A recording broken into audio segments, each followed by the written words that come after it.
अरे कोई है? कोई है क्या वहां? अरे कोई है? प्यास लगी थी, क्या करूं? कोई है क्या? राम राम पंडित जी। राम राम। कहिए क्या सेवा करें आपकी? बड़ी दूर से आ रहा था, गला सूख रहा है, थोड़ा पानी मिल जाता तो। पानी तो है, आप पिला भी सकते हैं, लेकिन तनिक प्रॉब्लम। अरे कोई प्रॉब्लम नहीं है, तुम पानी पिलाओ, फिर प्रॉब्लम भी सॉल्व कर देंगे। वो तो ठीक है पंडित जी, लेकिन प्रॉब्लम बताने से पहले अगर पानी पिला दिया तो प्रॉब्लम बढ़ जाएगी। देखो भैया, मैं चक्कर आ रहा है, हमारी जान निकली जा रही है। पहले पानी, पहले प्रॉब्लम, पहले पानी, पहले प्रॉब्लम, अरे पहले पानी, पहले प्रॉब्लम। अरे ठीक है भाई, तुम अपनी पहले प्रॉब्लम बताओ। प्रॉब्लम तो आपकी है पंडित जी, हमारी नहीं। अरे हमारी तो एक ही प्रॉब्लम है, पानी।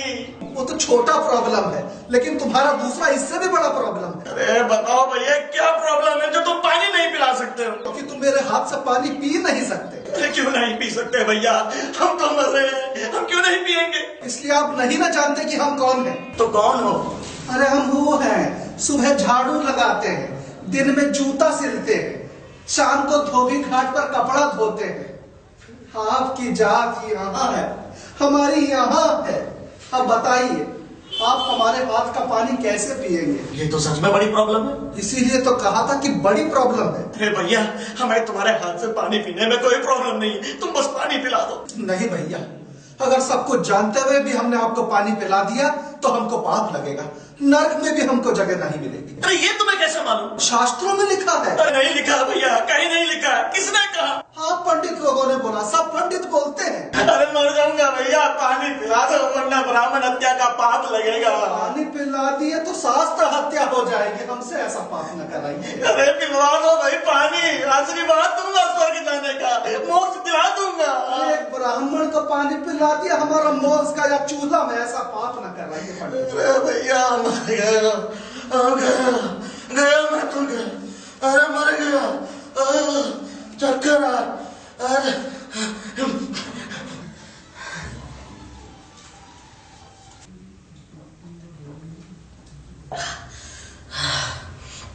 अब जान में जाना है भाई, तुम्हारा कोटि कोटि धन्यवाद जो तुमने मेरी जान बचा दी। ये तो हमारा फर्ज था पंडित जी, लेकिन ये फर्क तो आप में और हम में हमेशा रहेगा। हमारे दलित भाई प्यास से मर गए, लेकिन आपकी ऊंची जात वालों के कुएं से उनको एक पानी की बूंद भी नसीब ना हुई। ये तो परंपरा है, उसमें मैं क्या कर सकता हूँ? आप तो बहुत ज्ञानी हैं पंडित जी, हम तो निपट गवार हैं। पर बस एक बात समझा दीजिए, सदियों से हमारे हाथ का छुआ हुआ खाना आपके लिए अशुद्ध हो जाता है। हमारा छुआ हुआ पानी भी आप ग्रहण नहीं करते, ऐसा कार है हमारे हाथों में। भैया ये तो मैं नहीं जानता, पुरानी प्रथा है। प्रथा, सती प्रथा भी तो थी, लेकिन जब आप लोगों ने अपनी लड़कियां जलती हुई देखी तो बदल गई प्रथा।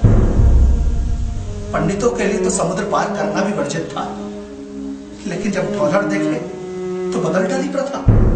यह भी तो प्रथा थी पंडित जी कि ब्राह्मण पुरोहित रहेगा, क्षत्रिय राज करेगा, वैश्य व्यापार करेगा, शूद्र सेवा करेगा।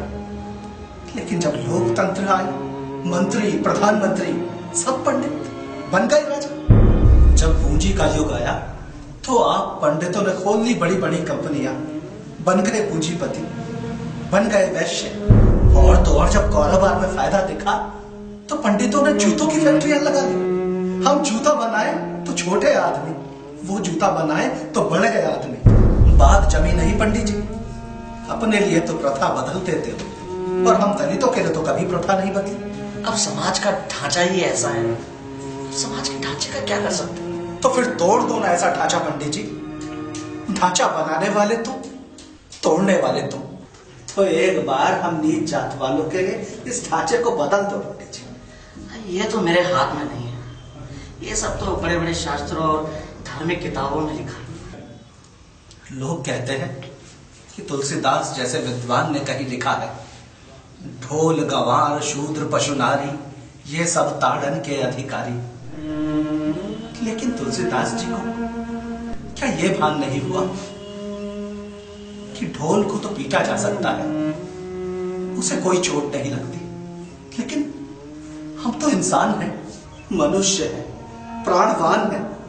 चोट लगने पर हमें भी दर्द होता है। तो क्या आपको भी ऐसा लगता है कि तुलसीदास जी ने जो कहा वो सच है? जिस तुलसीदास ने राम जैसे महान चरित्र को लिखा, राम जैसे महान आदर्श को लिखा, मुझे नहीं लगता कि तुलसीदास जी ऐसा लिख सकता है। और अगर ये पंक्तियां तुलसीदास ने ही लिखी हो तो मैं ये कहूंगा कि मुझे तुलसीदास जी के ज्ञान पे संदेह है। पंडित जी, शास्त्र कहते हैं कि ब्राह्मण ब्रह्मा के मुंह से पैदा हुए और हम शूद्र पैरों से।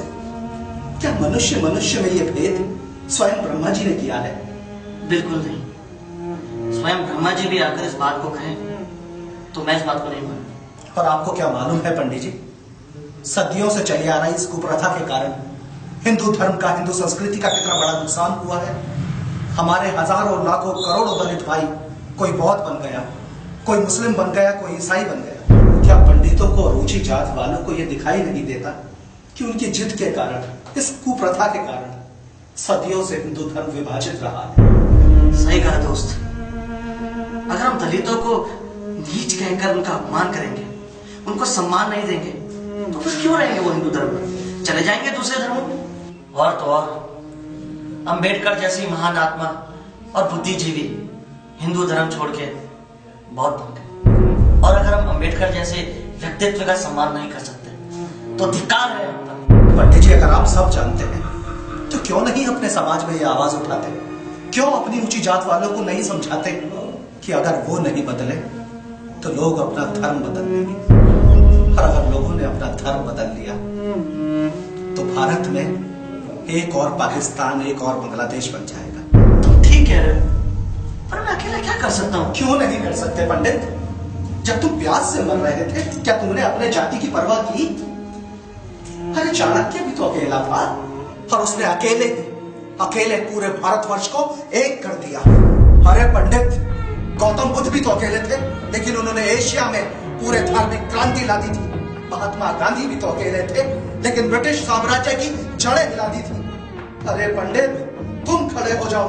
क्या तुम्हारी जाति का कोई ब्राह्मण या ठाकुर खड़ा हो जाए इस कुप्रथा के खिलाफ, तो हम क्या, पूरे देश का कल्याण हो जाएगा, पूरे दलित समाज का कल्याण हो जाएगा। अरे भारत के लोगों, जैसे 1942 में भारत छोड़ो आंदोलन चला था, उस तरीके से जाति तोड़ो आंदोलन क्यों नहीं चल सकता? यदि ऐसा नहीं हुआ तो भारत का उद्धार कोई नहीं कर सकता। स्वयं भगवान भी भारत का उद्धार नहीं कर सकते। 1000 साल तक की गुलामी जो हमने सही है, उससे भी बदतर जीवन हमें भोगना पड़ेगा। और अगर